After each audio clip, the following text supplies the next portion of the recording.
Hello everyone, welcome back to Abhishek. आज हम discuss करने वाले हैं सीडीपी का एक चैप्टर जो कि है ग्रोथ एंड डेवलपमेंट। तो अगर आप सीटेट का एग्ज़ाम देने वाले हैं इस बार 2026 में, या फिर कोई भी ऐसा एग्ज़ाम जिसमें सीडीपी पूछी जाती है, सुपर टेट D2+P या कोई भी अदर एग्जाम्स जिसमें सीडीपी पूछी जाती है, वो चैप्टर जो जिसमें ग्रोथ एंड डेवलपमेंट पूछा जाता है, वहाँ पे ये बहुत ही यूज़फुल होने वाली है वीडियो। अगर आप वीडियो के अंत तक बने रहेंगे तो आपको रियलाइज़ होगा कि कितना ही डीप में और डिटेल में टॉपिक को मैं डिस्कस कर रहा हूँ। उसके बाद आप इस चैप्टर को पढ़ने के बाद आपको कहीं और जाने की ज़रूरत नहीं पड़ेगी। तो चलिए वीडियो को शुरू करते हैं, यहाँ पे कॉन्सेप्ट को डिस्कस करना शुरू करते हैं।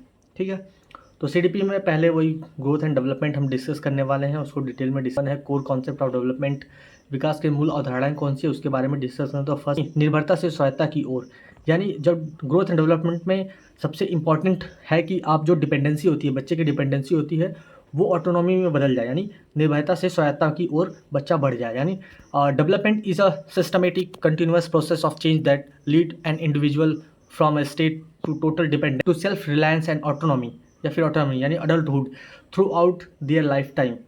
विकास एक व्यवस्थित और सतत चलने वाली प्रक्रिया है जो किसी व्यक्ति को उसके पूरे जीवन काल में पूर्ण निर्भरता यानी शैशवावस्था से आत्मनिर्भरता यानी स्वायत्ता या फिर वयस्क अवस्था यानी एडल्टहुड की ओर ले जाती है। इसी को डेवलपमेंट बोलते हैं। विकास मेनली क्या है कि ये यहाँ पे डिपेंडेंसी से ऑटोनॉमी यानी इन्फेंसी यानी कि शैशवावस्था से लेकर के वयस्क अवस्था की ओर ले जाती है। इसी को डेवलपमेंट बोलते हैं। ठीक है, तो आई होप ये आपको टॉपिक को समझ गए होंगे। चलिए आगे चलते हैं।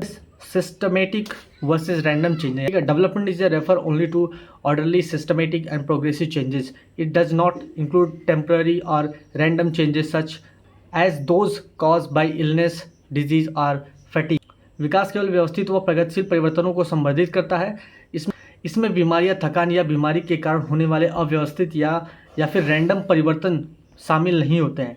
यानी जो आप यहाँ पे व्यवस्थित डेवलपमेंट होगा वो हमेशा ऑर्डरली। यहाँ पे मेन चीज़ क्या है कि आप याद रखेंगे, डेवलपमेंट क्या होता है कि ऑर्डरली होता है, सिस्टमेटिक होता है, प्रोग्रेसिव चेंज होता है। ठीक है, मेनली आप याद रख लेंगे तो आपको समझ आ जाएगा। Structure and functional changes. Development encompass both structural changes यानी फिजिकल ग्रोथ, यानी इसमें डेवलपमेंट में क्या होगा, फिजिकल ग्रोथ भी होगा, फंक्शनल चेंजेस यानी improvemental skills like efficiency, mental ability, mental capacity, ये सारी भी इंप्रूव करेगी। अगर आप क्योंकि ये एक स्ट्रक्चरल एवं फंक्शनल चेंज है तो उसके अकॉर्डिंगली यहाँ पे चीज़ें यानी फिजिकल ग्रोथ के साथ साथ आपकी जो स्किल में इंप्रूवमेंट आएगा, एफिशिएंसी भी बढ़ेगी और मेंटल कैपेसिटी भी टाइम के साथ बढ़ती जाएगी। विकास में संरचनात्मक परिवर्तन यानी शारीरिक वृद्धि और कार्यात्मक परिवर्तन यानी कौशल, कार्यकुशलता और मानसिक क्षमता में सुधार दोनों शामिल होते हैं। यानी डेवलपमेंट क्या होता है, structural change plus functional change, ये होता है डेवलपमेंट। ठीक है, नेक्स्ट टॉपिक चलते हैं। प्रॉपर्टीज़ ऑफ डेवलपमेंट, विकास की विशेषताएं कौन सी होती है, इसको हम मेनली पॉप चेंजेस से याद रखेंगे। ये एक निमोनिक है जिसको प्रॉपर्टी ऑफ डेवलपमेंट यानी पॉप से याद रखेंगे। प्रोग्रेसिव चेंजेस, ऑर्डरली चेंजेस और predictable changes.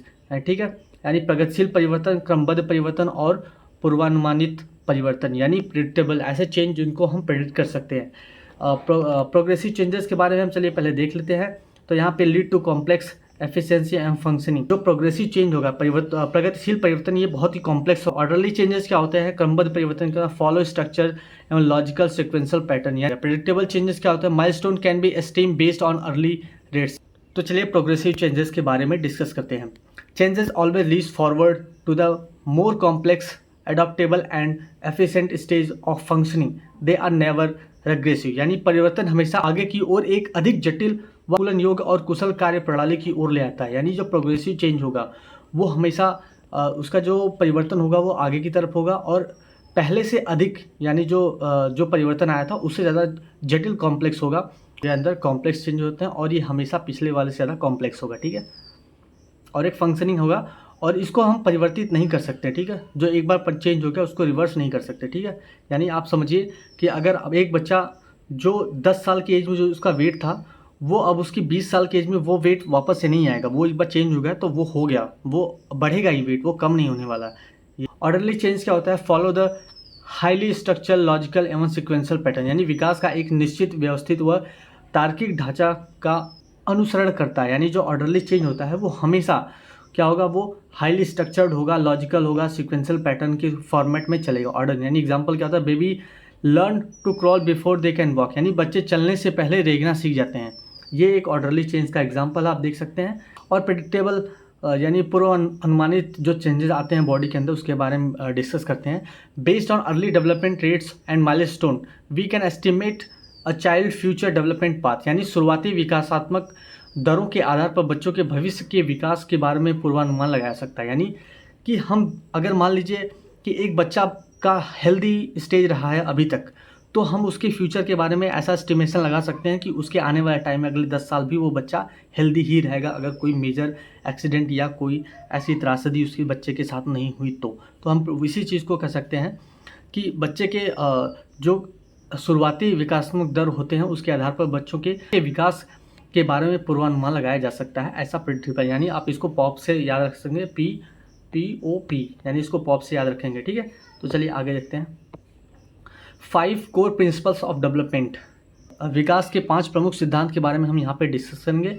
Womb to tomb, जीवन पर्यंत प्रक्रिया, यानी गर्भ से कब्र तक का जो चेंजेस डेवलपमेंट में क्या होता है, वुम्ब टू टुम्ब डेवलपमेंट चलता है। यानी जब जिस दिन बच्चा गर्भ में आता है उससे लेकर से कब्र तक जो डेवलपमेंट होता है इसके बारे में यहाँ पे डिस्कस करेंगे। यानी development is a life long starting at moment of conception, यानी वुम्ब यानी गर्भ, at end only with the death. विकास एक जीवन पर्यंत चलने वाली प्रक्रिया है जो गर्भाधान यानी गर्भ से शुरू होकर मृत्यु यानी कब्र पर समाप्त होती है। यानी डेवलपमेंट क्या होता है, वूम टू टूम चलता है, यानी गर्भ से लेकर के मृत्यु तक ये पर direct. Development does not process in a single linear parts, it's involve both growth and decline. For example language ability might show rapid advancement in childhood while physical capacity show decline during the old age.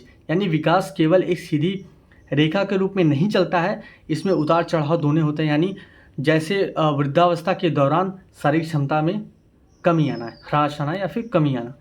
तो multi direction में क्या होता है कि जैसे जैसे as बढ़ती जाती है, पहले जब बच्चा आता है तो वो काफ़ी वीक होता है, फिर जैसे जैसे एज बच्चे की बढ़ी जाएगी वो स्ट्रांग होता जाएगा, और टाइम के साथ जैसे ही वृद्धावस्था में जाएगा तो उसके शरीर की जो क्षमता होती है वो कम हो जाती है। यानी जो डेवलपमेंट होता है वो हमेशा सिंगल लीनियर पाथ में नहीं चलता है, वो हमेशा ऐसे चलेगा, पहले ऊपर गया थोड़ा नीचे आएगा, फिर ऊपर आया फिर नीचे आया, फिर आया फिर ऊपर गया, तो इस तरीके से चलता रहता है, ठीक है। इस तरीके से डेवलपमेंट होता है, ना कि बिल्कुल एक सिंगल पाथ में चल रहा है, ऐसे डेवलपमेंट नहीं होता है। पहले थोड़ा ऊपर जाएगा फिर नीचे आएगा फिर थोड़ा ऊपर जाएगा, इस तरीके से डेवलपमेंट चलता रहेगा, ठीक है। हाईली प्लास्टिक, यानी डेवलपमेंट हाईली प्लास्टिक मॉडिफिएबल, अत्यधिक लचीलापन, यानी जो डेवलपमेंट होता है वो बहुत ही ज़्यादा मॉडिफिएबल है, यानी परिवर्तनशील है। Human abilities, brain pathways and behaviours are highly modifiable plastics throughout the life. With structured intervention and rich environment, development can be optimized।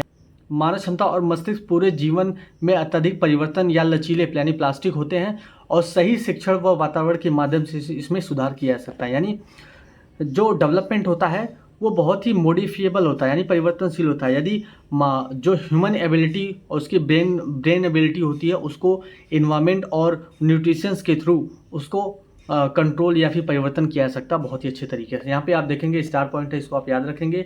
जो डेवलपमेंट होता है वो मॉडिफिएबल होता है बट नॉट रिवर्सिबल, यानी जो विकास होता है वो परिवर्तनशील तो है लेकिन उससे परिवर्तित नहीं हो सकता। यानी एक बार डेवलपमेंट हो गया तो वहाँ पे उसको वापस आना मुश्किल हो जाता है, ठीक है। यू कैन मॉडिफाई या optimise a child skill throughout the positive intervention, but you can not rewind और reverse their biological stage of life. यानी आप कौशल डेवलपमेंट, आप कौशल यानी जो स्किल्स होती हैं उसको मॉडिफाई तो कर सकते हैं, यानी बच्चों को और ट्रेनिंग करके और उसको मॉडिफाई कर सकते हैं, लेकिन जैविक आयु या समय चक्र को पीछे की ओर रिवर्स नहीं मोड़ा जा सकता, यानी ठीक है। यानी जो डेवलपमेंट हो मॉडिफिएबल तो है लेकिन उसको रिवर्स नहीं किया जा सकता है।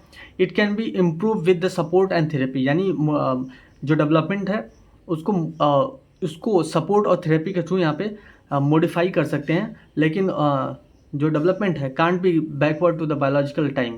यानी यहाँ पे जो बताया गया था कि बच्चों का जो बायोलॉजिकल स्टेज ऑफ लाइफ होता है उसको हम रिवर्स नहीं कर सकते, इसी चीज़ को यहाँ पे बता रहा है, ठीक है। तो चलिए आगे देखते हैं। मल्टीपल डोमेन, यानी बहुआयामी प्रकार क्या होता है। Development express itself across the 3 primary interlinked domain, यानी बायोलॉजिकल, कॉग्निटिव और साइको इमोशनल डेवलपमेंट, ठीक है। डेवलपमेंट जो होगा उसको मुख्यतः 3 पार्ट में बांटा गया, जो कि बायोलॉजिकल है, कॉग्निटिव है और सोशियो इमोशनल होता है, ठीक है। आप इसको BCS से याद कर लेंगे। तो बायोलॉजिकल क्या था, फिजिकल चेंजेस, यानी डेवलपमेंट में जो फिजिकल चेंज होगा, हाइट, ये हाइट आएगा, हाइट वेट और मोटर स्किल्स आएंगे, ये बायोलॉजिकल यानी शारीरिक या जैविक चीज़ों के अंदर में आएंगे। कॉग्निटिव यानी माइंड, थिंकिंग लॉजिक्स, मेमोरी और प्रॉब्लम सॉल्विंग, यानी जो कॉग्निटिव के अंदर आएगा, जो चीज़ें हम माइंड से करते हैं जैसे कि थिंकिंग, लॉजिक, मेमोरी और प्रॉब्लम सॉल्विंग, इसको कॉग्निटिव यानी माइंड के अंदर लाएंगे, संज्ञानात्मक विकास के अंदर लाएंगे। ठीक है, उसका नेक्स्ट क्या होगा, सोशियो इमोशनल यानी सामाजिक भावनात्मक, यानी इमोशनल डेवलपमेंट एक जो होगा वो सोशियो इमोशनल के अंदर में आएगा। उसके बाद फिर रिलेशनशिप्स आएगा, empathy, social and social behaviour, ये सब डेवलपमेंट किसके अंदर आएगा, तो ये आ जाएगा सोशल इमोशनल यानी सामाजिक भावनात्मक विकास के अंदर में आ जाएगा। ठीक है, यानी विकास मुख्य रूप से तीन परस्पर जुड़े क्षेत्रों में प्रकट होता है, यानी विकास मुख्य रूप से तीन परस्पर जुड़े क्षेत्रों में प्रकट होता है, यानी जैविक यानी यहाँ पे आप जो बायोलॉजिकल यानी फिजिकल, और उसके बाद कॉग्निटिव यानी मानसिक, सामाजिक भावात्मक यानी सोशियो इमोशनल। ठीक है, इसके बाद नेक्स्ट जो है वो हम डिस्कस करते हैं influence by the historical condition, यानी ऐतिहासिक परिस्थितियों से प्रभावित, यानी development is a contextual a child raise in the digital era in जैसे 2020 2020 exhibit different social cognitive development than a child raise during the 1970, यानी ऐतिहासिक कालक्रम से गहराई को प्रभावित होता है, यानी डिजिटल युग में बढ़ रहे बच्चे का विकास पुराने परिवेश में बच्चों से काफ़ी डिफरेंट होगा। तो गाइस, अगर आपको एफर्ट और वीडियो पसंद आए तो लाइक, शेयर और सब्सक्राइब करें। आगे का जो part directional law of development, इसको हम आगे करेंगे। उसके बाद सेफेलोकॉर्डल, ये जो कि सीटेट वगैरह या किसी भी प्रॉक्सिमल डिजिटल, ये सब वहाँ के लिए, और वहाँ पे डेवलपमेंट एंड फिर ग्रोथ एंड डेवलपमेंट के बारे में यहाँ पे डिस्कस करेंगे। फिर आगे का टॉपिक का आगे बात। तो गाइज, आगे का जो यहाँ पे पार्ट है उसको नेक्स्ट वीडियो में डिस्कस करेंगे। फिलहाल के इतना ही। अगर आपको वीडियो पसंद आ रही है तो लाइक करें, शेयर करें और चैनल को सब्सक्राइब करें। Thank you guys.